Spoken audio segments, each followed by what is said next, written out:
So అయితే ఈ MIM అనేది ముస్లింల అభ్యున్నతి కోసమని స్టార్ట్ చేసిండ్రు. వేరే ఆయన స్టార్ట్ చేసినాక ఈ కాసిం రిజ్వీ వచ్చి దాన్ని హైజాక్ చేసేసాడు. ఈయన ఒక న్యాయవాది, సోలాపూర్ ఉత్తరప్రదేశ్ నుంచి ఎక్కడి నుంచి వచ్చి ఈ యొక్క సోలాపూర్ ఏదో ఉన్నది కదా మహారాష్ట్రలో ఔరంగాబాద్.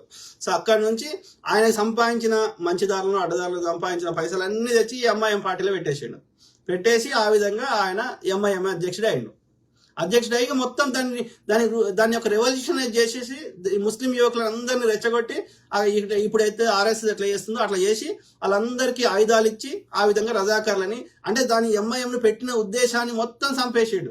దాని యొక్క ఏమంటారు టెర్రరిస్ట్ ఆర్గనైజేషన్ లాగా చేసేసాడు. ఇప్పుడు ఆర్ఎస్ వాళ్ళు చేస్తున్నట్టు సేమ్ థింగ్. దాన్ని చూసే ఆర్ఎస్ వాళ్ళు స్టార్ట్ చేసేదేమో ఆర్ వైస్ వర్సా. సో ఆ విధంగా ఆ యొక్క అది అయింది రజాకారులది. సో దానికి నిజాం గారికి సంబంధం లేదు. కాబట్టి ఎవడంత నిజాం గారిని తిడితే వానంత దుర్మార్గుడు పాపిస్టుడు ఈ భూమి మీద లేడు అంటానే. కాబట్టి సో అయితే ఆయన ఏం చేసిండు ఈ అమ్మాయి రజా. అయితే భారత ప్రభుత్వం ఏం చేసింది స్వతంత్రం వచ్చినాక పోలీస్ చర్య తీసుకున్న తర్వాత అంటే హైదరాబాద్ సంస్థానాన్ని రాజ్యాన్ని భారతదేశంలో విలీనం చేసుకున్నాక ఏం చేసింది 48 ఏం చేసిందంటే అతను తీసుకొని జైల్లో పెట్టారు ఆ కాసిం రిజ్వీని. పెట్టితే ఆ యొక్క ఒక 10 years అనుకుంటా 10 years జైల్లో పెట్టినాక ఒక కండిషన్ మీద అతన్ని రిలీజ్ చేశారు. ఏంటంటే నువ్వు ఈ దేశం వదిలి వెళ్ళిపోవాలి, పాకిస్తాన్ వెళ్ళిపోవాలి అంటే ఆ విధంగా వెళ్ళిపోయేటప్పుడు ఆ యొక్క 48 పెడితే 57 ఆయన పాకిస్తాన్ వెళ్ళిపోయే కంటే ముందు ఆ మిగిలిపోయిన ఆ పార్టీనో ఆ రిజిస్ట్రేషన్ ఏదో ఆ ఎంఐఎం పార్టీని ఈ ఓవైసీ ఉన్నాడు కదా, ఈ ఓవైసీ వాళ్ళ తాతను ముత్తాతను ఒక తాత ఓకే అంటే సలావుద్దీన్ ఓవైసీ వాళ్ళ డాడీ అనుకుంటా. సో ఆయన చేతిలో పెట్టిపోయిండు, ఆయన ఒక న్యాయవాది. సో అట్లా వీళ్ళు ఎంఐఎంకి ఇది అయ్యారు.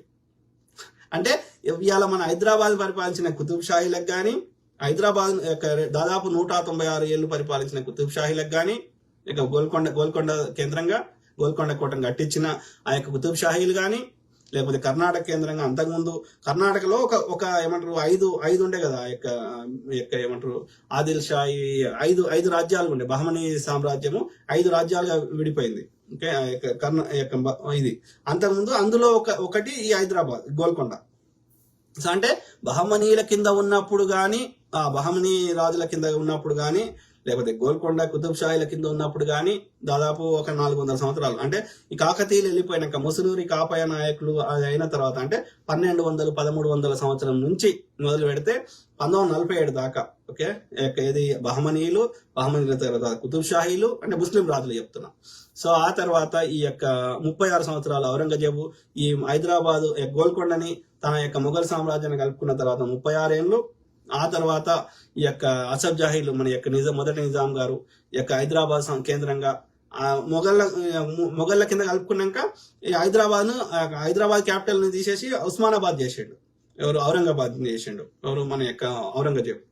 సో అట్లా ఆయన ఒక 36 ఏళ్ళు మొఘళ్ళ కాలం ఉండే. ఆ మొఘళ్ళ తర్వాత యొక్క రంగేలి రాజా లేదంటే చివరి మొఘళ్ళ వచ్చిన తర్వాత ఔరంగజేబు చనిపోయినాక అప్పుడు ఇక మొత్తం యొక్క ఇది మొఘళ్ళ సామ్రాజ్యం విచ్ఛిన్నం అవుతుంటే హైదరాబాద్ కాపాడుకోవాలని ఆ యొక్క మొఘళ్ళ కింద ఉన్నటువంటి యొక్క సైన్యాధ్యక్షుడిగా పనిచేసిన ఈయన మొదటి నిజాం గారు అని పేరు నిజాం ఉల్ ముల్క్. సో ఆయన ఇక్కడ దీని స్వతంత్రాన్ని ప్రకటించుకున్నాడు హైదరాబాద్. అంటే ఏం చెప్తున్నా 196 సంవత్సరాలు గోల్కొండ కుతుబ్ షాహీలు, అంతకుముందు ఒక 300-400 సంవత్సరాలు బహమనీలు, ఆ తర్వాత 36 సంవత్సరాలు మొఘళ్ళు, తర్వాత ఈ అసఫ్ జాహీలు మొత్తం 10 మంది. కానీ అందరికి టైటిల్ రాలేదు, 7 వచ్చింది. మొత్తం 10 మంది పరిపాలించారు ఈ అసఫ్ జాహీలు అదే నిజాం వంశస్థులు. సో అందులో ముగ్గురికి మొఘళ్ళు టైటిల్ ఇవ్వలేదు అసఫ్ జాహీ అని. ఓకే కాబట్టి 7 కన్సిడర్ చేస్తారు. సో ఏది ఏమైనా సరే ఈ యొక్క నిజాములు ఓకే ఈ వాళ్ళొక 224 ఏళ్ళు ఈ యొక్క హైదరాబాద్ కలుపుకునేదాకా అంటే ఒక దాదాపు 700 సంవత్సరాలు హైదరాబాద్ ని ముస్లిం రాజులు పరిపాలించారు. వాళ్ళెవ్వరికి ఎంఐఎం పార్టీకి సంబంధం లేదు. అది నేను చెప్పదలుచుకున్నాను. ఓకే సో అది అర్థమైందా? సో అన్నేళ్ళు మనము ఒక ముస్లిం రాజుల పాలన కింద ప్రశాంతంగా ఉన్నాం అందరం. మరి ఇవాళ బీజేపీ ఏడికి వస్తే ఆడ కొట్లాడ పెడుతున్నాడు. వాడికి గుడ్డిగా బ్లైండ్ గా సపోర్ట్ చేసి ఆ కొట్లాడకు ప్రోత్సహిస్తుంది ఇది వీళ్ళ స్వార్థ ప్రయోజనాల కోసం. వీడికి ముస్లింల ఓట్లు కావాలి, సంపద కావాలి. వాడికి హిందువుల ఓట్లు కావాలి, సంపద కావాలి.